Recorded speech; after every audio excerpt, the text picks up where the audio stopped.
When my husband insulted me for the ninth time, calling me an idiot in French while speaking with his mistress, I realized that this marriage no longer made sense. So, I accepted an offer from an American company and bought a ticket to New York. The next day, after obtaining my visa, I placed the divorce papers along with my resignation letter on my husband's desk, who was also my boss. He was about to examine the documents carefully, but his mistress complained about a stomachache. Without a second thought, he signed them and left, carrying her in his arms. I didn't look back either. Some time later, on the other side of the ocean, under the New York City skyline, it all became clear to him. Andres cried with red, swollen eyes, but he was never able to find his former wife again. "Mrs. Gonzalez, our team welcomes you to the group," said Marina Alvarez cheerfully after receiving my final confirmation from across the ocean. "When do you plan to start?" I thought for a moment before responding. "I'll be there in 2 weeks." After hanging up, I noticed Esteban Martinez standing behind me, his face grim. "Where are you going?" I looked at him indifferently. "Abroad." Esteban laughed coldly. "Don't be so dramatic. Just because yesterday was our 5th wedding anniversary, and I brought Sofia with me, you're threatening to go abroad?"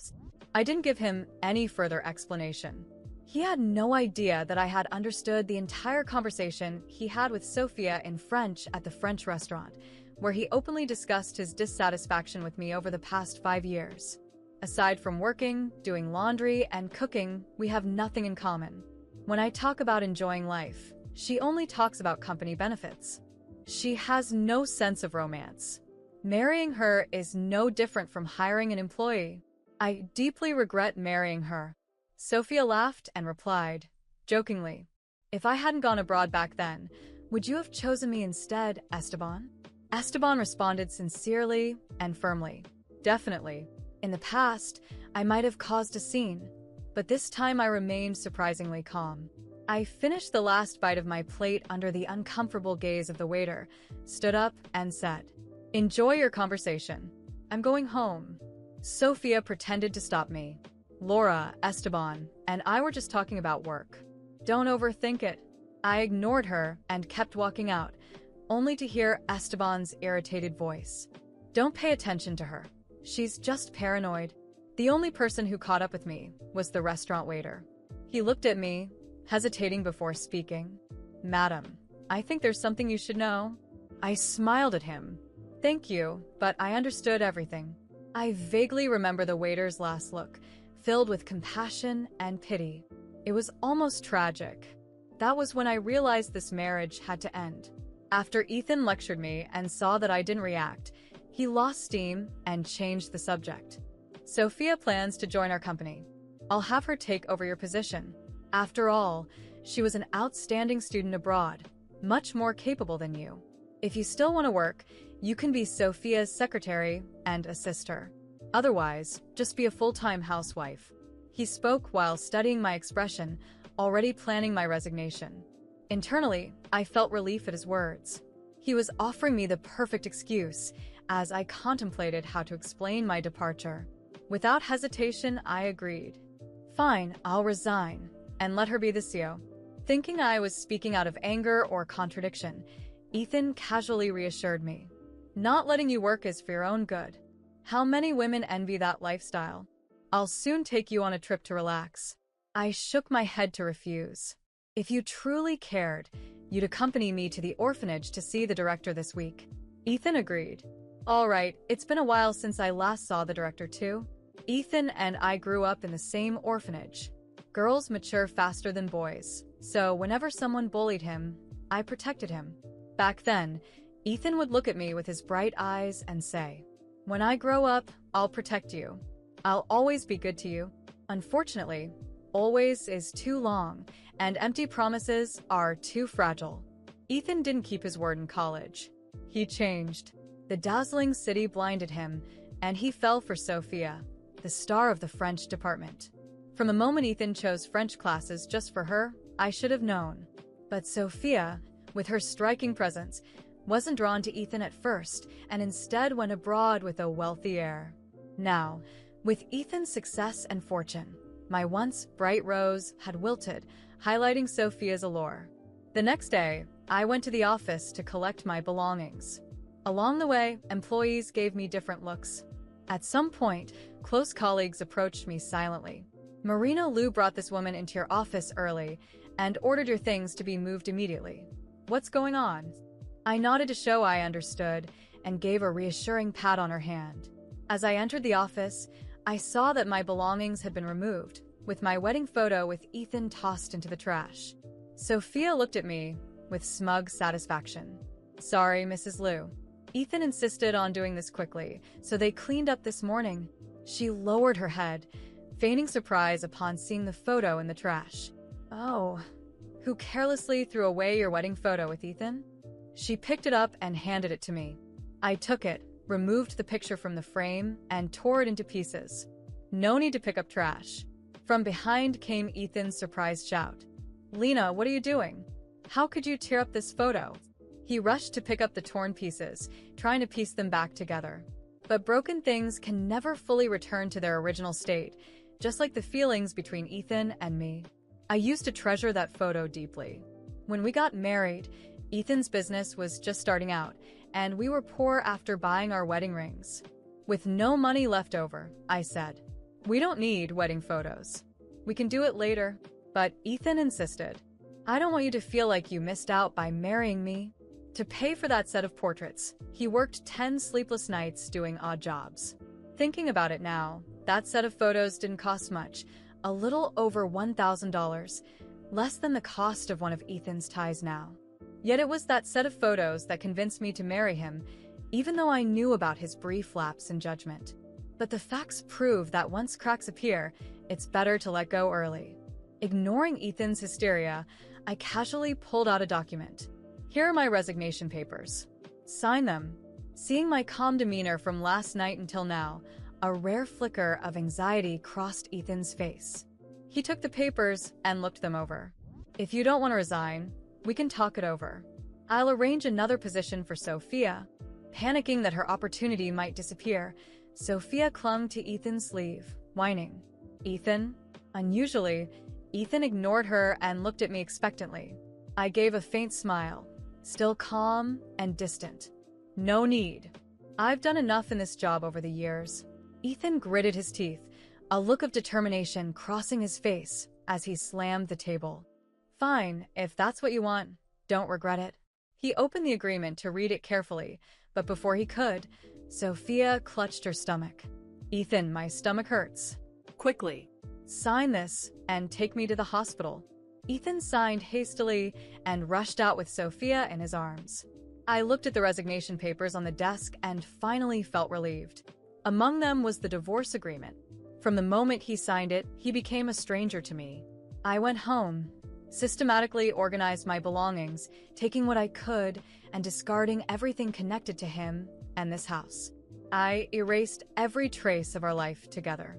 The 1,000 origami stars he folded for me when we were 13, the love letters from when we were 18, the gold ring he spent all his money on for our proposal, without love. These treasures now seemed so cheap. Ethan returned around 8 p.m., looking like he had traveled far.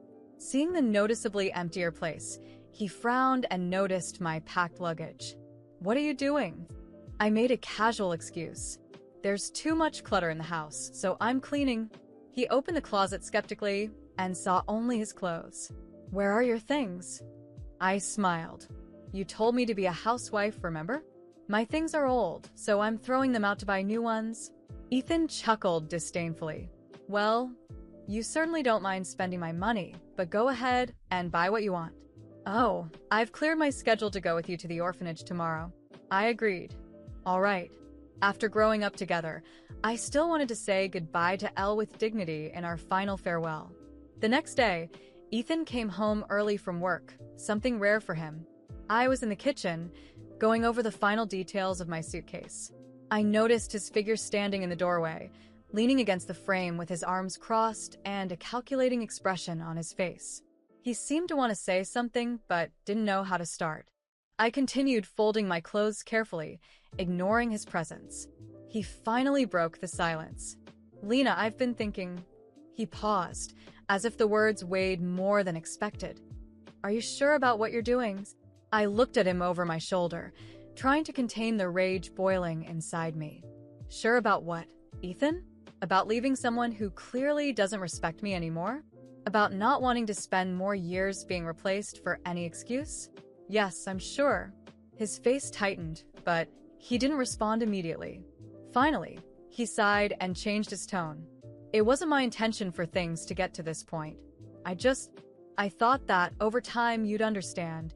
I dropped the blouse I was folding and turned to him, unable to believe what I was hearing. Understand what, Ethan? That you emotionally betrayed me and devalued me as a person? That you chose a mistress over me and still think I should accept it? He rubbed his temples as if tired and responded with an exasperated tone. Lena, I never said you had to accept it. I don't know how we got here. Maybe you shut yourself off too much, focused too much on work, and we both got lost. I let out a dry laugh, devoid of humor. So now it's my fault? Of course, Ethan. It's always easier to blame the other person, isn't it?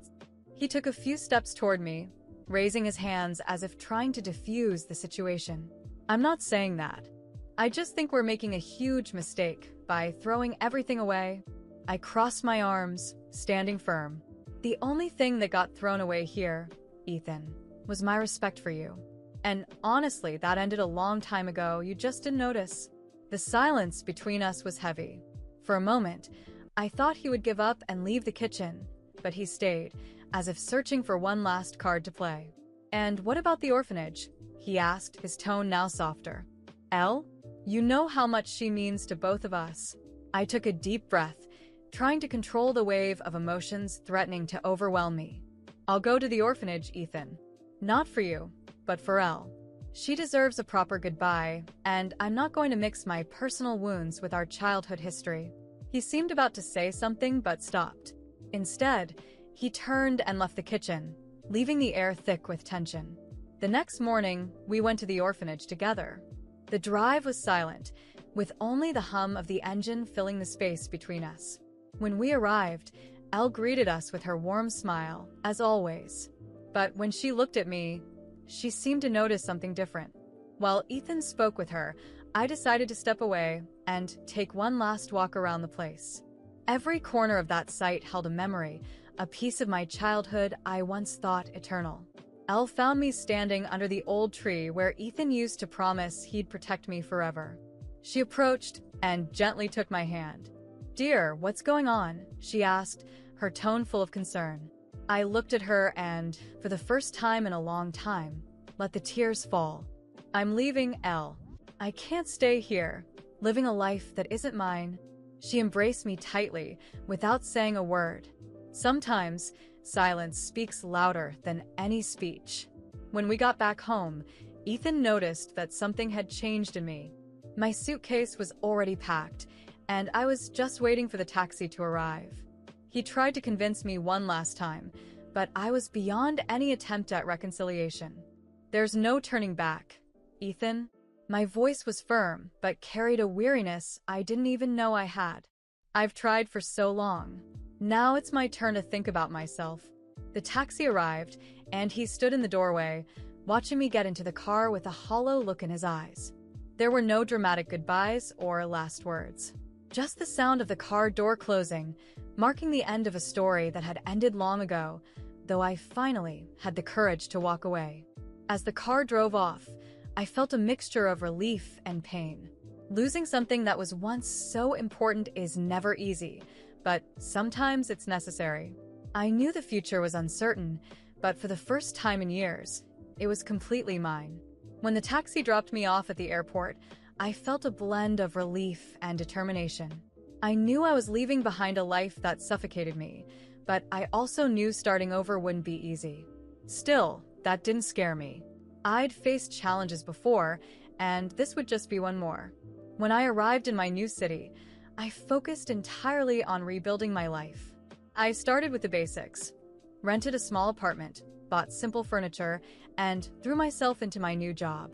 My team welcomed me warmly, and Marina, my new boss, showed from the beginning that she trusted my potential. Within a few months, I not only adapted but began to excel. The strategic decisions I made on major projects started yielding significant results for the company. Marina promoted me quickly, and my confidence began to blossom again. For the first time in years, I felt that my opinions were valued and my efforts recognized. Meanwhile, news about Ethan began to reach me unexpectedly. Former colleagues sent me updates, not out of curiosity, but indignation. "Lena, you won't believe it. Ethan is lost without you," read one message. "That Sophia woman has no idea how to run the company." Over time, it became clear that my absence had left a huge void in his business. Sophia, despite all her arrogance, lacked the skills needed to take control. Major projects were lost, key clients jumped ship, and the company's reputation began to crumble. On the other hand, my career was on the rise. Marina suggested I use my experience to start something of my own, and the idea excited me. With her support and that of a few trusted investors, I launched my own consultancy. In no time, I began working with major clients and building a solid reputation in the market. That's when something unexpected happened. One day, while I was in a meeting, I received an email directly from Ethan. "Lena, we need to talk." I chuckled to myself, incredulous at his audacity. I ignored the message, but he didn't give up. He kept sending emails and even tried calling me. When I finally responded, his voice was a mixture of desperation and regret. "Lena, please, I made a mistake," he said, almost begging. "The company is in ruins. Sophia left. I need your help." For a moment, I wondered if I should feel pity.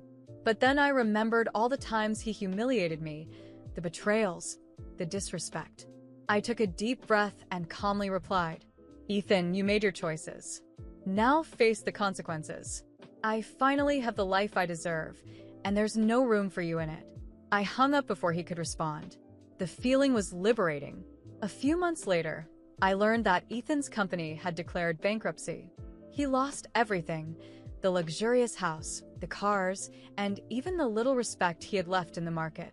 Meanwhile, my consultancy continued to grow, and for the first time in a long while, I felt at peace.